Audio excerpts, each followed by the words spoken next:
So you decided to get a new puppy, but how do you find a good breeder? Hi, I'm Stacy from Kindred Spirits, Miniature American Shepherds, and I'd like to talk to you about things that you can ask and red flags to look for when looking for a breeder. How do you know if it's a good breeder, a backyard breeder, or a puppy mill? First thing is first impressions. It's important to be able to talk to the breeder and feel comfortable, and the breeder should be able to answer all of your questions. They should also respond to you in a timely manner if you have to leave a message. And some breeders will talk about their dogs and their breeding practices and their puppies and answer all your questions before you even ask them, and that's great. But if they don't, that doesn't mean that they're not a good breeder. Some breeders are shy or introverted or whatever, and maybe just aren't as outgoing. But they should be able to answer your questions. So make sure when you call, you have a list of all the questions that you have so that you can make sure that you get those answered. A good breeder will also ask you questions. They'll want to know what kind of home the puppy's going to have, what your lifestyle is like. They'll want to know what your experience with dogs are, and whether you've researched the breed and know the special needs of the particular breed. And if the breeder doesn't ask you anything and is just assuming that you're a good home for their puppies, they're probably not a good breeder, most likely a backyard breeder. Now, most good breeders will have one breed that they're specializing in, sometimes two or maybe even three, but typically one. And they will know many things, about that breed. You could ask them breed-specific questions. They should have answers for you. If somebody you're talking to has many breeds to choose from, that is most likely a puppy mill. Puppy mills almost always have puppies available and of many different breeds. It would be much better to get on a waiting list to a good breeder that has one litter a year or 2 litters a year, and be patient and wait on that puppy, because you'll get a healthier, better puppy than to go to someone who always has puppies available. Another thing that you would want to ask the breeder is what kind of shots the puppy has, what kind of worming, how the vet visit went, and so forth. Some of this is to be used for you knowing how to go forward when you get home with your puppy. What shots they've already had and what they need, and that will be determined between you and your veterinarian. Here at Kindred Spirits, we don't give our puppies their first shots because we believe it's better to wait until they're a little bit older before exposing their body to the extra chemicals and toxins that are in vaccines. But we have articles and information from veterinarians that discuss why this is important and kind of backs up our viewpoint. If someone decides, well, I just don't want to take the puppies to the vet and I don't want to buy their shots because I want to save money, that's a red flag. Our puppies still go to the veterinarian. They still have a full exam. We do worm our puppies if necessary and make sure that they're clear of all parasites before going to their new home. Genetic testing is also very important. All breeds have some genetic conditions that are typical in that breed. A good breeder will know what these are, and they will test for them in their breeding dogs. We go with Embark. It's a company that does the testing for us. There are several other good companies, but when you get the testing done, you'll get a report that'll explain whether your dog has one copy of one of these problem genes or two copies. It typically takes 2 copies of a gene to be affected. But or they could be clear and not have any negative copies of these genes. So you want to be able to look at those reports, and a good breeder will not only let you look at them, but explain them to you. And if one of the breeding dogs has one copy of a gene of some condition, that doesn't mean that they're affected. You just want to make sure that the other dog that they're breeding to does not also have one copy of that same gene for that same condition. Otherwise, the puppies could end up with 2 copies of that gene, and make them be affected with that condition. So it's always best to not, to have breeding dogs that have clear on everything. But there are a few conditions that, because they are so common in the breeds, that maybe it's suggested that you can use those dogs for breeding as long as you do it carefully and be sure that you're breeding to a dog that does not have a single copy of that condition. So you want to be able to look at those papers. If a breeder is not genetically testing, it's probably a backyard breeder or a puppy mill. All your good breeders will do genetic testing. And then you'll want to make sure that the breeder has a contract. The contract is to protect both sides, both parties. The contract will have general information like the price of the puppy and your names and addresses and things like that. But it will also state the things that you are expected to do as a buyer, things such as like spay or neutering your puppy at a certain age, offering adequate exercise, food, water, shelter. Some will say that the puppy must be kept in a home and not a kennel, that you would give vet care when necessary, things like that. Most of them will say something where if you have to rehome your puppy for any reason, that you would contact the breeder first, or some would even say that you're required to give the puppy back to the breeder. And it also will say things that you can expect from the breeder or from your puppy, such as a warranty that the puppy is healthy, of stable temperament, doesn't have any disease at time of sale, and also the genetic guarantee, which is important. It should be at least 2 years. Ours is a lifetime on our genetic guarantee. And basically, it just says if your puppy ends up being affected with one of these genetic conditions, then you can get a replacement puppy. One thing that's really important that people don't really even realize is if the contract states that you must give back your original puppy, then it's not a very good contract, because who would want to give up their original dog? The people that I would want as owners of my puppies, I wouldn't want them to want to give up their puppy. I'd want them to be a family member and them to be attached to the puppy.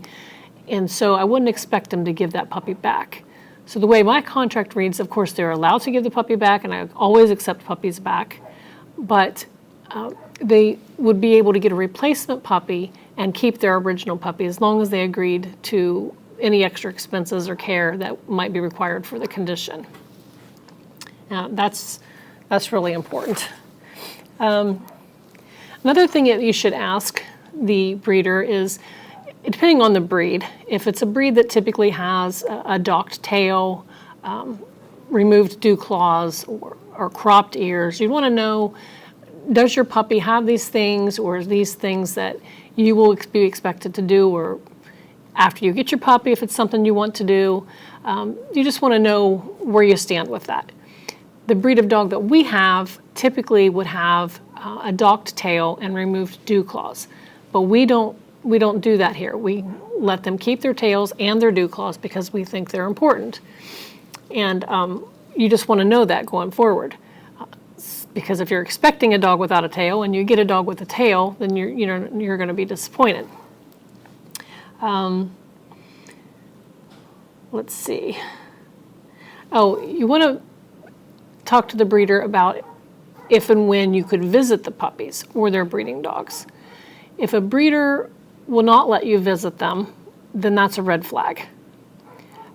They should be open to you visiting to see where their dogs are kept and see their puppies and be able to, see the puppy in person before you make a decision and so forth.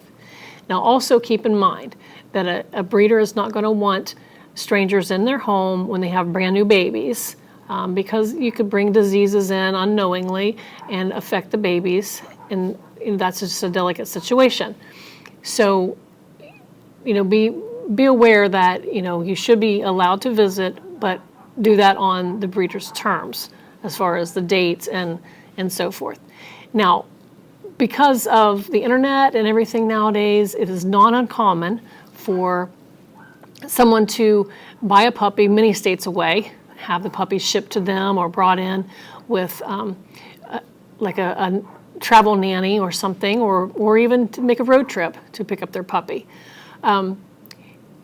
That's how we ended up getting Sardius. He came to us from Arkansas, and he was put on a plane, and we went to the airport and picked him up. I did not see him before I purchased him.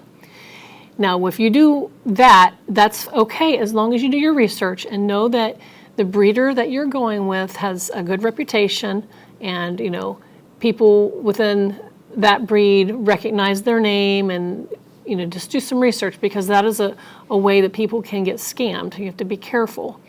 But if it's okay to buy a puppy from another state, if you're just do your homework and make sure you're being careful on that. We often, when we have babies, we will send videos and pictures and keep people updated on the puppies that we have. And when they have picked their puppy, we keep them, even more updated on their particular puppy. And they're more than welcome to come visit. But if they can't because of the distance, we will make sure that they know what they're getting. And then we also offer to meet someone part way if they're traveling quite a ways to get one of our puppies. We'll meet them with their puppy if that's something that they choose. If you are kind of far from the puppies that you're interested in, and you would be willing to make the travel to get the puppy or have him flown in or whatever, if you ask if you can visit and see that the breeder says, of course, and tries to set something up with you, that's a good sign. You can always change your mind and not not go to the visit. Just the fact that they are willing for you to come shows that they're probably not hiding anything. Another thing that you would want to ask is the registration of your puppy. Is your puppy registered with a kennel club, such as the American Kennel Club or AKC? And there are others as well. But if they are going to be registered, most breeders will give you like a form that you would fill out and send in to the registrating company, such as the AKC. You would fill that out, pay a fee, and get your puppy individually registered. They come with just like a puppy registration. That's typical. I don't remember the exact price for that, maybe $35 or something to get your puppy registered. But what I do for the people that buy puppies from me is I go ahead and register their puppy for them in their name, and that way it's done. They don't have to worry about filling out the paper or paying a little bit of extra money. It's just already completed for them. But whether your breeder gives you the paper, the form to fill out, or does it for you, both of those options are okay. Just make sure that if your puppy is supposed to be registered, that you do actually get either their registration in your name or the application to fill out for registration in your name.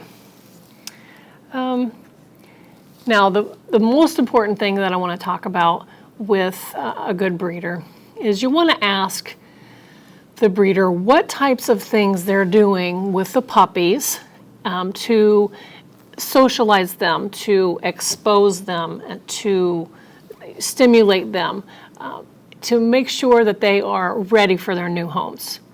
Different breeders will do different things in this area, and there's not one right way or wrong way. But if the breeder doesn't know what you're talking about or doesn't have any information to share with you about that, then that's not a good breeder. That's a backyard breeder or a puppy mill. Here at Kindred Spirits, our puppies, they will be litter trained, so they will be used to, go into a certain area to potty. They will have been exposed to a crate. We expose our puppies to many, many different noises and stimulations in that way that they're not afraid of the blender, the sweeper, and things like that. They've been exposed to those things. We also bathe our puppies at least a couple times. They get their nails filed with a a nail grinder, so they're used to that noise and that vibration on their nails. We set them on tables, get them used to a little bit of grooming. They don't really need groomed at this age, but they get used to grooming tools and such. We like to take our puppies in different places. Depending on the weather and things, we may take them to stores and so forth when they're a little bit older, but not quite into their new homes yet. We will take them on, allow them to walk on different surfaces. So, we will take them on concrete, on grass, on, carpet, all these different surfaces, so they're used to that. They play with tunnels, steps, different, all kinds of different tactile information that they get to experience. We even start when they are only 3 days old. We start introducing them to different scents. And we do early neurological stimulation, which helps to build their immune system and give them stronger hearts. So we're doing, a lot of different things with our puppies, and I'm glad to share that with anybody that, is interested in our puppies. But like I said, different breeders will do different things, and there's not only one way that's right, but they should be doing some things to get your puppy exposed, socialized, and ready for its new home.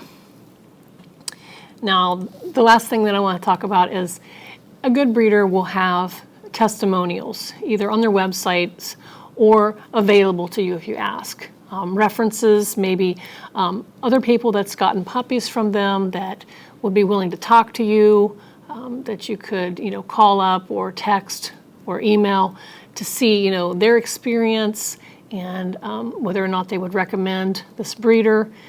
And if your breeder doesn't have any of that and don't offer for, anybody to call or ask about them, then either they're a brand new breeder, which is possible, or most likely they're just a backyard breeder or a puppy mill. It doesn't even keep track of the people that have their puppies. The people that purchase puppies from us, they become a family. We are constantly in contact. I enjoy getting pictures and updates of all of our past puppies. When I have new information about dogs in general or their puppies, or if I'm expecting a litter and so forth, I like to just, send that out to them, and we just kind of, keep in contact, and I kind of become like a grandma to all my puppies, and I love that, and I know where all of them are, and it's very personal to me. If your breeder doesn't even have any information about someone you can call up, most likely they're not a very good breeder. So I hope that this information helps you to find the right puppy, no matter what breed you're looking for, to be able to interview a breeder and to know whether that breeder is a good breeder or if they're a puppy mill or a backyard breeder. And I hope this really helps you. Thanks for listening, and I'll see you next time.